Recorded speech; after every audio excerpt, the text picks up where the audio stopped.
The MGTF was the last of the British MGs ever to be built. This particular one, being an anniversary edition, is the last, and this is number 172 of 1600 cars ever produced before they went on to the Chinese-built TFLE 500s, which are not British built. This one is.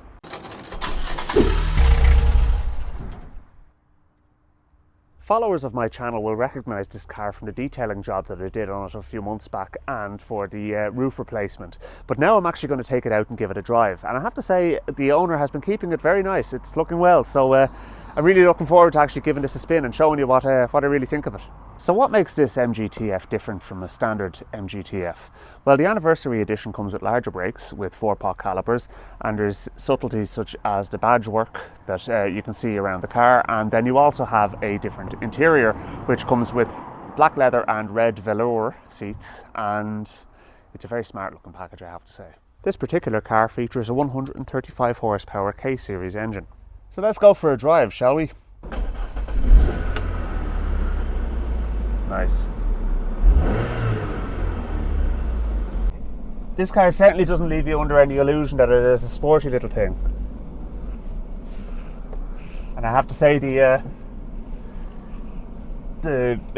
Sportster hood really does make a massive difference to it as well.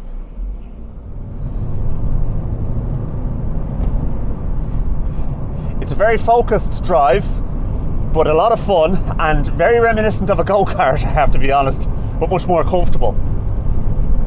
Steering is 100% precise, brakes will pull you up very, very sharpish, and there's plenty of go from that 135 horsepower K-series engine, which is one of those engines that's often spoke about in negative terms. When they're looked after, they are a fantastic engine, there's no doubt about it.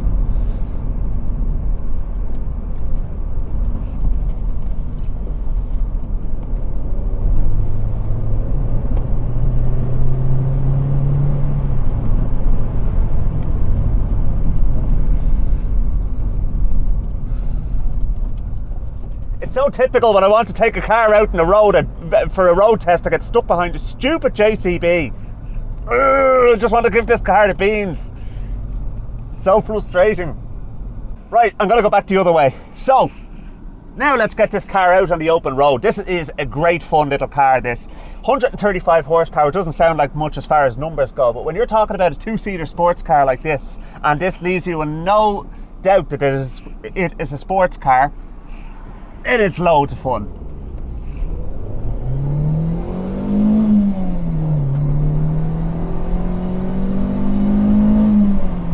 It also makes a great noise.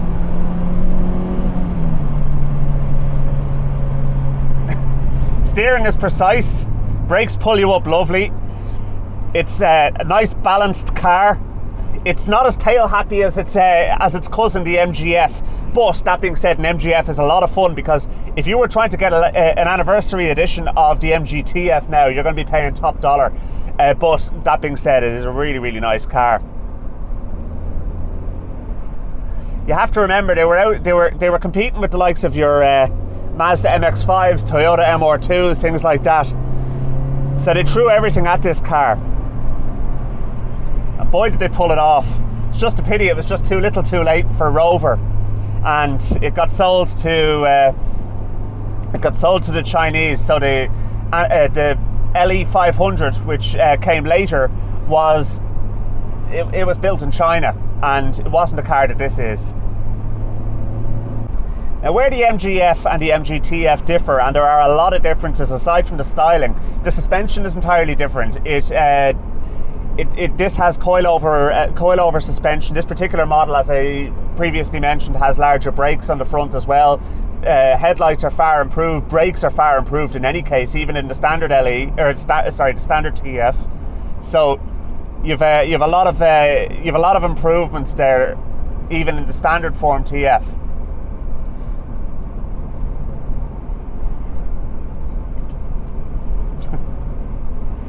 The sun visor is hilarious.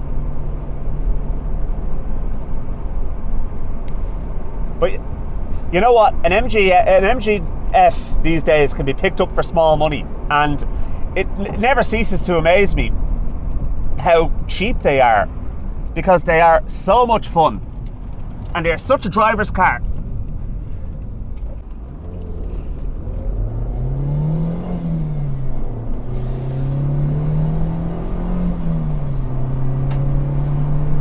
The suspension in this car is firm, but not uncomfortably so. It's, as I said, it's nicely balanced. It definitely is it definitely does perform well, and it will go around the corner very, very well indeed. And to be honest with you, it feels like it would be as happy on the track as it is on the road. But that being said, it is very, very comfortable.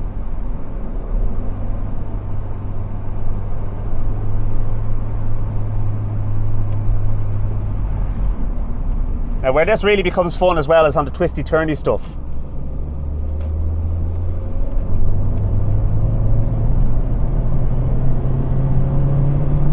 There's plenty of low down grunt in the engine, but not at the sacrifice of the top end power. So you can spin it up and you can get the engine to sing.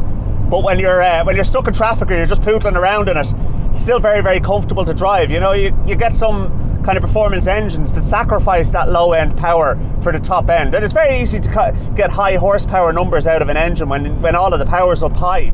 I mean, the horsepower number is a figure derived from the speed of the engine versus the torque. So 135 horsepower, when you have an engine that's delivering power down low, can actually mean a lot.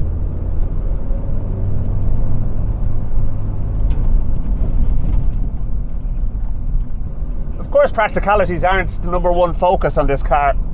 It is, you know, it is a two-seater sports car. That being said, there's a reasonable size boot, and you know, it's comfortable for a man of my size. I'm 6'2", and it is, you know what, like, it'd be a very easy car to live with as a daily driver. You can throw your shopping in it. Seats are comfortable, even though this seat cover that the owner has on it is horribly uncomfortable. Seats are generally very comfortable. Driving position is good. Visibility is good. You know, I mean, the only thing about this, the turn in circle is bloody atrocious, to tell you the truth. But trade-offs. Would I buy one of these cars? Yeah, I would. Definitely. Am I going to? No, I've probably got enough things to be worrying about. But still, it's a pleasure to get out and drive. So it's been long overdue, but I finally got to take this car out for a spin and to show you what I really think of it, and I absolutely love it. So thanks very much for watching. Please don't forget to hit the subscribe button before you go, folks, and I'll see you in a future video.